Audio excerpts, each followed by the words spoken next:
Este episódio de hoje culminará numa entrega, portanto, eu estou de mochila e vou aqui ajudar a Joana e o Miguel a tratarem aqui da refeição. Ora viva, sejam muito bem-vindos. Olá. Vou pousar aqui, cotovelado.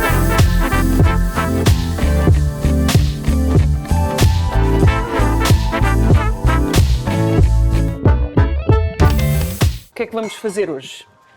Pataniscos de bacalhau com arroz de tomate. Parece-me lindamente. E tu, Miguel, apresenta-te às pessoas porque ninguém sabe quem tu Eu és. sou Miguel, sou parceiro da Eat Tasty, tenho uma cozinha onde eu produzo diariamente refeições. Há algum tempo comecei por cozinhar em minha casa e com o crescimento da Eat Tasty eu fui crescendo também e hoje em dia tenho uma cozinha minha onde faço as refeições então para a Eat Tasty. Muito bem. E tu, Joana, o que é que tu fazes para a Eat Tasty? Ninguém sabe. Eu sou responsável de comunicação, trabalho a parte de marca. Enfim, a minha responsabilidade é garantir que a Eat Tasty chega cada vez a mais casas e a mais olhos. E é isso, conta-nos. Precisas de fazer um update àquilo que estás a fazer? Vou fazer a mistura dos vegetais com que vou fazer o arroz. Ok, basicamente é quase como um tomate confitado que vai primeiro ao forno numa temperatura baixa, depois um bocadinho mais alta para caramelizar um bocadinho. Esse refogado depois vem para o fogão, entra o arroz, frita, é básico. E o bacalhau vai também ao forno a cozer ligeiramente. Vamos depois fazer a massa das pataniscas. Está bem, então a gente conversa enquanto tu vais Simples fazendo as e coisas. Joana, a Eat Tasty existe já há algum tempo, já se descolou da imagem de startup, neste momento já é a Eat Tasty só, já não precisamos de lhe chamar startup. E se calhar este é o ciclo que se inicia em 2021, não é? Sim, bastante. Acho que é mesmo isso, estamos cada vez mais distantes da realidade de startup, que nos trouxe até aqui. Fazemos agora 5 anos. 5 anos que começámos, como o Miguel estava a dizer, em cozinhas particulares, em casas de pessoas que gostavam de cozinhar, que tinham tempo livre e que diariamente recebiam as nossas receitas com as fichas técnicas que tinham que reproduzir. A verdade é que isso tornou-se, a dada altura, um pesadelo gigante de um ponto de vista de logística, porque fomos crescendo, havia cada vez mais procura, então passámos a colaborar com restaurantes, que no fundo já têm uma operação montada, já têm os seus fornecedores e têm as suas próprias receitas que nós vamos escolhendo, tendo em conta uma coisa muito importante para nós, que é garantir que aquilo resiste à viagem, ou seja, que é uma comida que quando chega até ti parece que acabou de ser feita pelo Miguel, ou seja, que as pataniscas ainda estão estaladiças, que o arroz não está empapado. Há sempre esse cuidado na identificação das receitas, que hoje em dia é feito em conjunto com os restaurantes que selecionamos. É um processo engraçado, este de identificação dos restaurantes, porque segue não só esta necessidade de termos permanentemente uma rotatividade muito grande de pratos, porque nós estamos todos os dias a fazer entregas, as pessoas sabem que existem 5 pratos diferentes todos os dias e esperam que sejam 5 pratos diferentes todos os dias.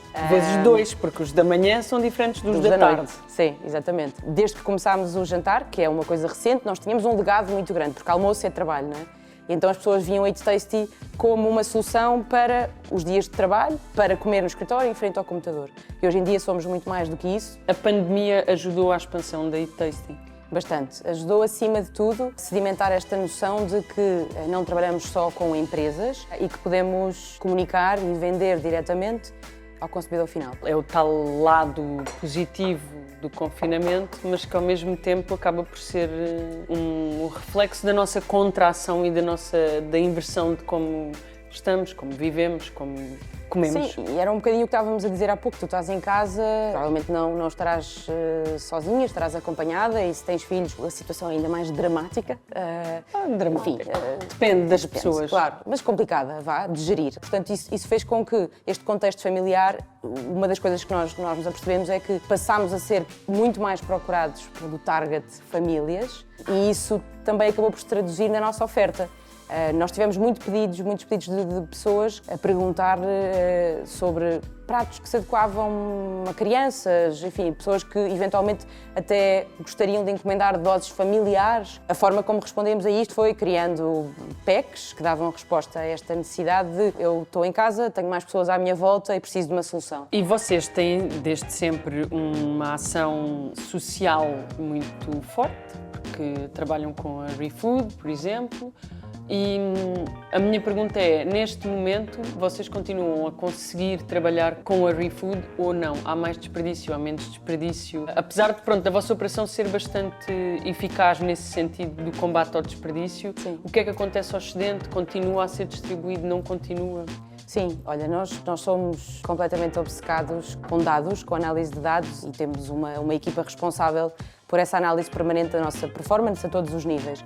Uma das métricas que eles procuram, acima de tudo, cumprir é do desperdício. Nós procuramos, ao máximo, minimizar a existência de waste. Acaba por acontecer muitas vezes. E depois também ao lado negativo desta opção pelos dados, é que os produtos esgotam. E então nós estamos sempre aqui na dualidade. A procurar exatamente o equilíbrio entre garantir que não temos desperdício e garantir também que os clientes, quando chegam ao site, seja em cima das 11h50 ou das 19h50, que é o limite para encomendares o almoço e o jantar, respectivamente, que ainda tens disponibilidade, que é para não causar frustração. Nós começámos a trabalhar entre outros parceiros, a ReFood está connosco desde o princípio, início, sim. Entregamos, também incentivamos as pessoas a deixarem as nossas caixas lavadas nestes pontos da ReFood, desde há cerca de uma semana, que estamos com a Too Good To Go, portanto temos mais um parceiro, é mais uma forma de dar a conhecer a Eat Tasty, mas acima de tudo de garantir que o waste não fica ali, porque às vezes, de um ponto de vista logístico, não conseguimos também sempre assegurar que ele chega a um parceiro, como é o caso da ReFood, e muitas vezes o que acontece é ou vendas de última hora, que é uma coisa que as pessoas acham super interessante, tipo last minute meals, estás a ver, que nós colocamos à disposição, a um preço muito mais simpático, ou distribuímos pela equipa. Também acontece muito. O que é que estás a fazer? Eu estava a cozer o bacalhau devagarinho, que não convém que a temperatura seja muito mais alta do que isto, senão ele vai secar. Isto era 110 graus. Exatamente. Muito bem. Sim, mas tem que ser entre Um bocadinho acima do ponto de ebulição. Exatamente. Pronto, e agora temos a mistura do tomate no forno, mais ou menos 20 minutos, depois aumentamos a temperatura e seguimos para o arroz. E agora a seguir vamos esperar um bocadinho que então que arrefeça para fazermos a base das pataniscas. Queres bater as claras em castelo num instantinho? Vamos para o máximo. Estou maluco. Depois vamos aproveitar a água da cozedura do bacalhau. Para fazer a boa da patanisca. Agora que as claras já estão batidas, fala-me um bocadinho da operação no Porto, porque eu acho que é aqui o momento importante e o momento de falar sobre isso, porque implementares a Eat Tasty noutro sítio significa que tens de começar a operação do zero, portanto, encontrar restaurantes. Encontrar restaurantes, fase importantíssima, crucial para garantir o sucesso. Neste caso, houve a preocupação de, não só em termos de dosagem, mas em termos de sabores, garantir que tínhamos receitas tradicionais da cidade, mas ao mesmo tempo tripas, moelas, fomos buscar assim os emblemas. E acabou por ser uma coisa que aconteceu de forma natural, ou seja, o trabalho já estava um bocadinho mais facilitado porque já existíamos em Lisboa, porque já tínhamos a experiência. Os restaurantes também, por força do contexto, mais uma vez, aderem mais facilmente. Aderem e viram como mais uma excelente fonte de receita. Portanto, nós acabamos por permitir ao restaurante otimizar não só os recursos, como o espaço, como os próprios ingredientes, porque nos focamos em receitas, na elaboração do menu, que é assim um híbrido entre um processo automatizado, um algoritmo que desenvolvemos que, em função da procura de cada dia da semana, dá um resultado, e depois temos um bocadinho de mão humana aí para perceber, não, isto não é tão ajustado para o fim de semana. Isto não é muito sexta-feira. Não é muito sexta-feira, exato. Não, mas é incrível tu pensares que uma operação de delivery passa por um algoritmo e por uma ideia de tendência de comportamentos, de alimentação, etc. Portanto, isto torna uma conversa super sexy e interessante. Tipo... Sim, mas isso percebe-se. Eu às vezes tenho no menu, por exemplo, lasanha à segunda e penso, isto não vai. Lasanha à segunda não vai. No Porto a operação está a começar, mas já rondamos as 100 refeições por dia. Mas o Porto ainda é uma tábua rasa, portanto podemos construir. Mercado totalmente novo. Sim, não temos esta herança do almoço como falava há pouco, mas a adesão ao jantar tem sido muito boa e acredito que lá também vamos conseguir crescer nesse momento. Há muitos clientes a responder. Os clientes envolvem-se muito com o Eat Tasty, é super interessante. E depois essa parte é muito divertida porque estou sempre a receber os e-mails e a ver e não sei o quê e acho super comunicativo. É interessante porque é uma espécie de orçamento participativo. Bastante. É uma coisa assim de assembleia, de super comunitário as também. Pessoas, é isso mesmo, sentem-se parte daquilo, porque é comida, não é? Acho que as pessoas têm uma relação tão forte com a comida. Claro. Entra para o teu corpo. E acho que sim, que faz todo sentido. Então, isso é noz moscada. Coentros moídos. Coentros moídos, muito bem. Tu sempre quiseste fazer parte de uma cozinha de produção ou aconteceu-te? Aconteceu, eu comecei a fazer refeições para a Taste e eu estava a trabalhar, tinha o meu emprego. E qual era o teu emprego? Eu estava a gerir uma unidade de restauração. Eu sempre tive um bocadinho dividido entre a cozinha e a gestão e conheci o Orlando nos anos e estava a falar com ele, disse-lhe que eu já tinha sido cozinheiro e que agora estava a trabalhar como gerente de uma unidade de restauração. Ele, pá, mas se é porreiro, não queres fazer umas refeições para nós em casa e tal, estamos a precisar. E eu também na saudade e na vontade de matar o bichinho aceitei. Pronto, e apanhei esta avalanche da Eat Tasty e percebi que se estava a fazer 15 naquela altura, que me dava X de rentabilidade, se calhar se fizesse 100 ou 200 ou 300, se calhar fazia de sentido. E acabei por deixar o meu emprego e montei uma cozinha de produção que não fazia parte dos meus planos, Mas que foi fazendo e cresceu nos teus planos. Estou super satisfeito. Quantos restaurantes existem ou quantas unidades de produção existem em Lisboa? Temos mais de 40 restaurantes parceiros em Lisboa. No Porto vamos com mais de 10. Em Madrid temos cerca de 20 restaurantes parceiros também. O que diz o teu forno? Então, o tomate já teve aqueles primeiros 20 minutos, mais ou menos, no forno, já amoleceu. Vamos voltar então agora a pôr, subir a temperatura, para lhes dar assim uma cor mais roasted. Depois vamos prosseguir para o arroz. A base das pataniscas Também já está feita. aqui meio-meio. Falta adicionar o bacalhau, a cebola, a salsa. Fazemos isso enquanto o arroz termina. Muito bem, Ok. então vá. Achas que eventualmente se calhar vai haver desenvolvimento suficiente para, imagina, acabares com as embalagens de plástico porque se pensa noutro tipo de embalagem? Acho que há receitas que simplesmente não dão para delivery e a solução aí é receberes os ingredientes todos de uma receita e há já N casos de sucesso que provam que tu consegues finalizar uma refeição em casa que foi começada por um chefe e que tu, em perfeitas condições, com as coisas que tens à tua disposição na tua cozinha doméstica, consegues fazer brilhar. Acho, porém, que há experiências e comida que nunca vão ser replicáveis em nenhum formato, seja dentro de uma caixa, seja em vácuo. A experiência em si acho que nunca vai desaparecer, mais que não seja a experiência de me deslocar, de ir, de ouvir, de assistir. Esta coisa de levarmos eventualmente um Miguel, um chefe, até onde tu estás, até a tua casa, é também um modelo cada vez mais explorado. Portanto, acho que há N soluções. Há os kits, há os caterings, há comida confeccionada, há clubes. O coletivo com que iniciámos aqui a panela de pressão é um Sim, excelente exemplo exatamente. de como está a mudar. Estavas a falar dos kits e da finalização. O velho Eurico faz isso. Tu fazias isso antes da pandemia na Kitchenette, com os kits dos hambúrgueres, por exemplo. Sim. Portanto, já existe essa ideia de call to action, digamos assim, que te convoca para a cozinha. Como nós vivemos tanto até há um ano atrás a experiência de um restaurante como uma coisa possível, agora temos de trazer essa experiência para casa. E aquilo que eu acho que a Eat Tasty tem a seu favor, e que já concluímos aqui em vários momentos desta conversa, é que há toda uma estrutura que te permite levar um bocadinho de avanço relativamente a todos os outros. Sim.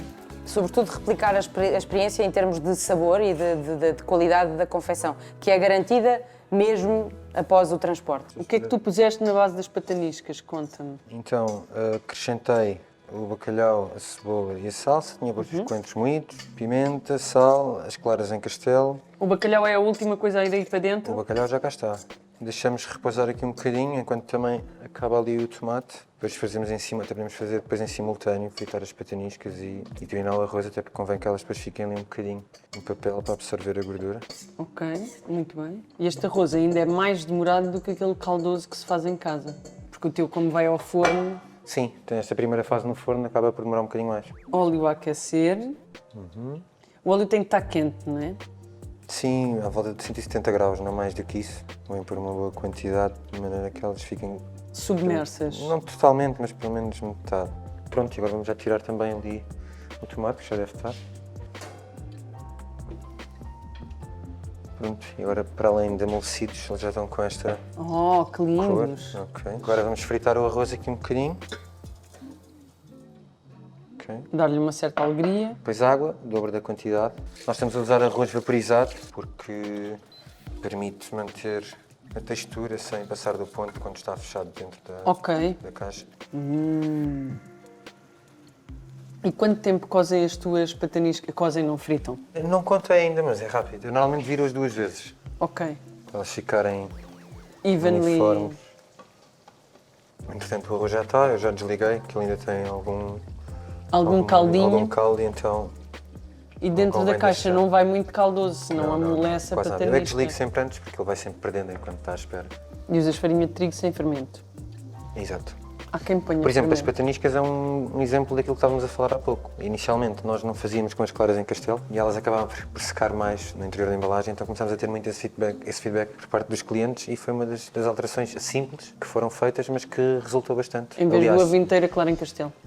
Removendo a patanisca. Que lindas! nada espalmadas, como vês. Nada espalmadas. Zero. Depois deixa-me metade dos coentros no final, pico E pões por cima. grosseiramente e ponho depois por cima do arroz. Olha as 400 gramas. Exato. A mão já, é uma altura que a mão já pesa, quase. Pois. 3 pataniscas, Exatamente. lindas, fofas, Pronto. e só em assim, cima do arroz. Só em cima do arroz. Uma tampa.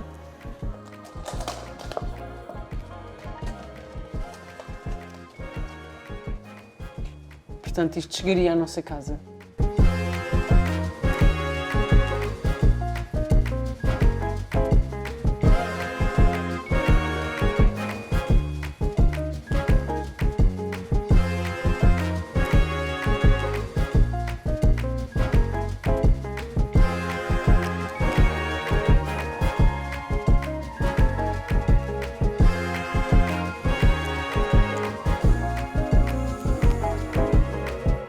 Ha! As pataniscas a gente come à mão, não é? Pode ser. O arroz utilizamos o garfo. Com garfinho. Está bem. Mas é incrível. E o arroz vaporizado faz imensa diferença porque fica mais denso. Patanisca é à mão. Uma bela trinca. E hoje é o último panela de pressão. Tem alguma coisa que queiram dizer? Imaginando que eventualmente os restaurantes abrem e que voltamos a uma ideia de normalidade qualquer. Eu acho que desejamos todos regressar à normalidade e que essa normalidade passe por convivermos com o delivery, com as experiências nos restaurantes propriamente ditos. Acho que uma coisa nunca vai anular a outra, portanto que isso volte o mais rapidamente possível, mas que ainda venham daí muitas coisas novas, muitas ideias, porque eu acho que isto acaba por ser um empurrão para nos reinventarmos. Vai sempre continuar a ser maravilhoso comer onde quer que seja. Muito obrigada e até breve. Obrigado. Obrigada.